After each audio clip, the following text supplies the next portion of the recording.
ചേട്ടാ ചേട്ടൻ വൈകിട്ട് വരുമ്പോഴേ നമ്മുടെ ജംഗ്ഷന്റെ അവിടുത്തെ ലേഡി സ്റ്റോറിൽ നിന്ന് എനിക്കൊരു വരവും മാല മേടിച്ചിട്ട് വരുവോ? എന്തിനാ ഇപ്പൊ മാല? അതെന്റെ മാലയുടെ കളർ പോയി.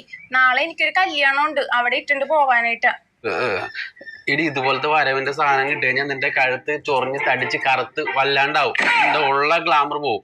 ഞാൻ പറഞ്ഞതേ ഉള്ളു. പിന്നെ മാന്തിക്കൊണ്ട് നടക്കേണ്ടി വരും. എന്നാ പിന്നെ ഒരു കാര്യം ചെയ്യാം, ഇന്ന് വൈകിട്ട് കുറച്ച് നേരത്തെ തന്നെ വാ. എന്നിട്ട് നമുക്ക് രണ്ടുപേർക്കും കൂടി ജംഗ്ഷന്റെ അവിടെയുള്ള നിഹാര ജ്വല്ലറിയില്ലേ, അവിടെ പോയിട്ട് ഒരു സ്വർണ്ണമാല എടുക്കാം. അതെങ്ങനെയുണ്ട്? അല്ല, നീ പുറത്തു പോകുമ്പോ മാത്രല്ല മാല ഇടാറുള്ളു, വരുമ്പോ നീ ഊരുവെക്കുമല്ല. അതുകൊണ്ട് കുഴപ്പമൊന്നും ഉണ്ടാവില്ല. ഞാൻ സ്ഥിരമായിട്ട് ഇടുന്നവരുടെ കാര്യമാണ് പറഞ്ഞത്. ഒരു കാര്യം ചെയ്യാം, ഞാൻ വരുമ്പോ ഒരെണ്ണം മേടിച്ചിട്ട് വരാം.